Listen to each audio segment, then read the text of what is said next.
Je m'appelle Sonia Roland. Je suis réalisatrice aujourd'hui, mais j'ai été connue un soir de 99, de décembre 99, comme Miss France 2000. Je devenais la Miss France du nouveau millénaire.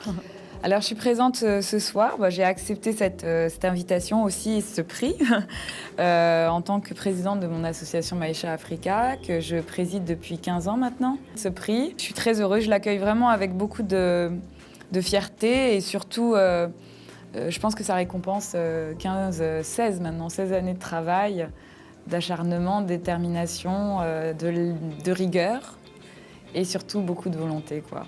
Voilà. J'œuvre sur le terrain de l'enfance en réhabilitant des maisons pour les enfants chefs de famille. Ce sont des orphelins qui se sont organisés après le génocide en cellules familiales sans aucun lien de sang pour la plupart, mais pour affronter la vie avec un peu plus de d'entraide. Et ces enfants chefs de famille m'ont beaucoup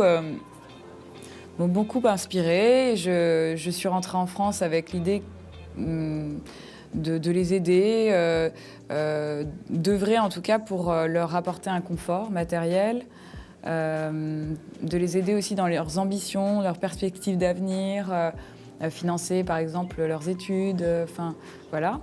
Donc on a fait ça sur plusieurs années et puis cette année, je suis très heureuse parce qu'à l'issue d'un dîner de charité qu'on a organisé pour célébrer les 15 ans de mon association, j'ai la chance de pouvoir réhabiliter le dernier orphelinat de Kigali et le transformer en école de quartier, ce qui va être une joie pour tout un quartier puisqu'ils vont pouvoir accéder à l'enseignement, à l'éducation. Oui, le Club Efficient, je connaissais. On m'avait sollicité pour le Gotha Noir. Et j'avoue que durant mon parcours de comédienne, de réalisatrice, d'artiste, finalement, ça a toujours été la question. Est-ce qu'il y a vraiment une organisation pour les gens comme nous, différents, qui n'ont pas forcément accès à l'excellence, ou alors il faut l'arracher, quoi. Et puis finalement, il y a des gens comme Ellie, qui s'organisent pour créer des réseaux, en fait. C'est ça qui est important, c'est le réseau. Et je trouve que c'est vraiment une très belle initiative, intelligente parce qu'elle met en perspective aussi les difficultés qu'on a tous, évidemment, à rencontrer du monde, parce qu'on ne fait pas partie du bon milieu ou du bon réseau. Et en fait, ils arrivent à réunir toutes sortes de corps de métier, de gens, de personnalités. Et je trouve que c'est vraiment hyper intelligent comme réflexion, en fait, déjà, à la base. Permettre de créer un réseau pour que les gens soient accessibles. Et ça, c'est très, très, très brillant. Que c'est très important aujourd'hui de s'interroger sur l'avenir de la jeunesse en Afrique, l'entrepreneuriat,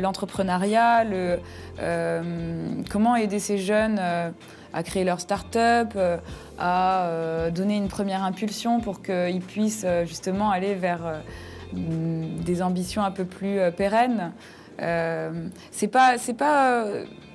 Moi, je voyage beaucoup en Afrique. J'ai cette chance-là, je suis très curieuse de l'Afrique puisque j'y suis née, sauf que j'ai dû la quitter de manière très urgente, très violente, suite au génocide qui s'est malheureusement déroulé au Rwanda en 1994. Mais nous, on était au Burundi avec ma famille. Mais ça s'est propagé et ça a créé d'autres événements au Burundi, mais qui ont créé aussi d'autres troubles et qui ne s'arrangent pas malheureusement aujourd'hui. Et en visitant l'Afrique, je me suis rendu compte qu'il y avait une jeunesse dynamique, mais pas entendue, pas vue, un peu isolée, en marge, parfois pas forcément du sérail. Donc c'est en ça que je trouve que l'initiative du club d'organiser un fonds d'investissement et de miser sur cette jeunesse-là, c'est intelligent, mais c'est surtout C'est surtout visionnaire en fait. C'est une vision à long terme sur laquelle ils s'investissent tous. Et puis moi j'espère, de toute façon je vais en faire partie de ces investisseurs. Je voudrais voir ce que ça va donner. Mais j'ai bon espoir parce que voilà, c'est entre les mains de gens sérieux, qui y croient, qui ont aussi des comptes à rendre, parce que mine de rien, ça reste un investissement. C'est pas un don, c'est un investissement. Et ouais, moi, je trouve une manière très intelligente de collaborer en fait, de collaborer avec l'entrepreneuriat en Afrique. Et je demande qu'à voir en tout cas, mais je reste très positive.